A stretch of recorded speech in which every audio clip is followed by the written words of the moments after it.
Before Beyoncé lit up stadiums, before Michael Jackson moonwalked across the globe, there was a man with a horn and a voice who changed music forever. His name, Louis Armstrong. This wasn't just a man who played jazz. He became jazz, from the rough streets of New Orleans to the grandest stages on earth, from a childhood filled with struggle to a legacy that still echoes today. Louis Armstrong redefined sound, broke down racial barriers, and made the world sing. Over the next 12 minutes, we'll walk you through his incredible life from his gospel roots to worldwide fame. We'll talk about his groundbreaking music, personal life, net worth, even the home where he spent his final years. So sit back, relax, and get ready to meet the man behind the horn, the one and only Satchmo. Louis Armstrong was born on August 4, 1901, in the heart of New Orleans, Louisiana, a city bursting with music, but not much mercy for the poor. He grew up in a rough neighborhood known as the Battlefield, and trust us, it earned that name. Life wasn't easy. His father left when Louis was just a baby, and his mother often worked nights, leaving young Louis to fend for himself. On one wild New Year's Eve, at just 11 years old, Louis fired a pistol into the air to celebrate and was arrested. That single moment changed his life forever. He was sent to the Colored Waifs Home for Boys, a reform school. But here's the twist. It wasn't just a punishment, it was his beginning. At that home, he picked up a cornet for the first time. The second he blew into it, something clicked. Music became his escape, his voice, his future. Little did the world know, that tiny spark in a troubled kid from the Battlefield was about to light up the world of jazz. After learning the cornet at the waif's home, Louis didn't waste a beat. He hit the streets of New Orleans, soaking up every note of the jazz pouring from street corners and dance halls. But one man would change his life forever. Joe King Oliver, a jazz legend and band leader. Oliver saw something special in young Louis and took him under his wing. In the early 1920s, Louis boarded a train to Chicago to join King Oliver's Creole jazz band, one of the hottest groups of the time. This move, it was the beginning of history. In Chicago, Louis made his first recordings and they exploded. Tracks like Chimes Blues weren't just songs, they were blueprints for jazz. His improvisation, genius. His tone, like no one else's. Suddenly, this young man from New Orleans was becoming the sound of a new era. Louis wasn't just playing music, he was rewriting it.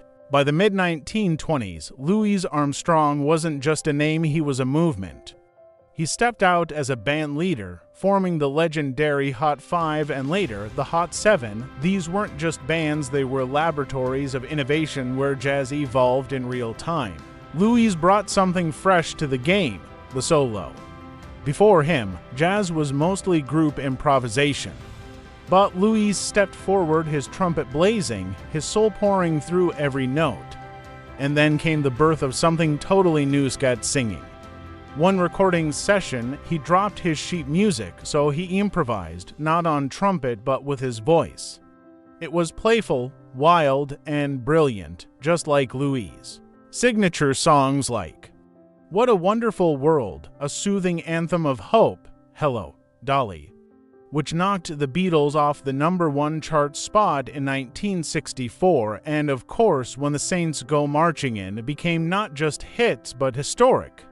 And while he was climbing the charts, Louis was also breaking barriers.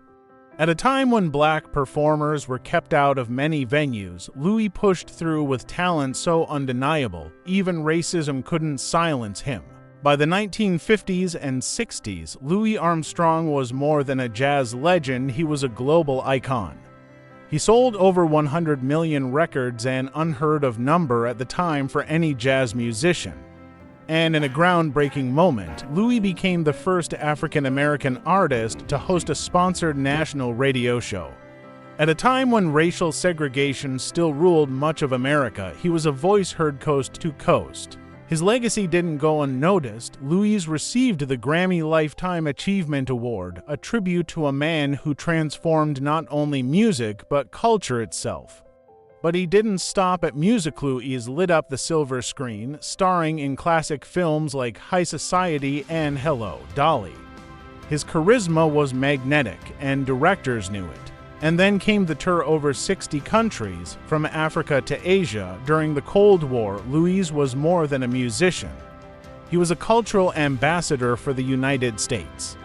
With his trumpet in hand and that world-famous smile, Louis Armstrong wasn't just making music, he was building bridges between cultures, one stage at a time. As the music world changed in the 1950s and 60s, Louis Armstrong didn't fade into the background, he reinvented himself.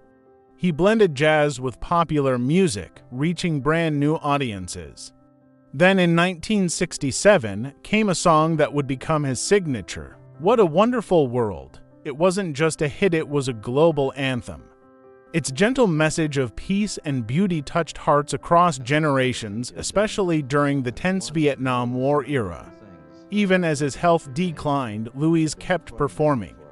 He continued recording in studios, appearing on television, and charming fans until his final years. Louis Armstrong passed away in 1971, but he didn't just leave behind songs, he left behind a legacy. From Miles Davis to Wynton Marsalis, artists across genres credit Louis for shaping the soul of modern music. He wasn't just a jazz musician, he was the heartbeat of the genre, and his rhythm still echoes today. You'd think a man who sold millions of records and toured the world would live like a king. But Louis Armstrong, he was different. At the time of his death in 1971, his estimated net worth would be about $10 million in today's money. Yet, he never flaunted his fortune. Louis lived modestly. He loved simple pleasures, home-cooked meals, long walks, and of course, his trumpet, which he played even when no one was watching. He also had a surprising hobby, writing letters. Louis sent thousands of them to friends, fans, and fellow musicians, each one filled with stories, jokes, and wisdom. Sure, he traveled the globe playing in over 60 countries, but he always stayed grounded, true to his New Orleans roots. Fame didn't change who he was. If anything, it made him even more grateful for life's small, beautiful moments. Louis Armstrong didn't live in a mansion in Beverly Hills or a fancy penthouse in Manhattan. Instead, he chose a cozy brick house in Queens, New York, where he lived from 1943 until his passing in 1971, and today, that very home is a treasure, the Louis Armstrong House Museum. Inside, it's like stepping into a time capsule. The walls are lined with personal photos, rare recordings, and hundreds of handwritten letters he sent to fans and friends around the world. One of the coolest parts, his personal audio archive. Louis recorded everything from practice sessions to conversations at home. It's like hearing the soul of jazz come alive. And get this, his mid-century kitchen was ahead of its time, decked out with the latest gadgets of the day. He loved that kitchen. This house wasn't just where he slept. It was where he laughed, created, and shared his heart. Louis Armstrong's personal life was as rich and heartfelt as his music. He was married 4 times, but his most well-known and lasting marriage was to Lucille Wilson, his 4th wife, who stood by him for over 20 years. Though Louis had no biological children, he deeply loved Lucille's family and treated them like his own.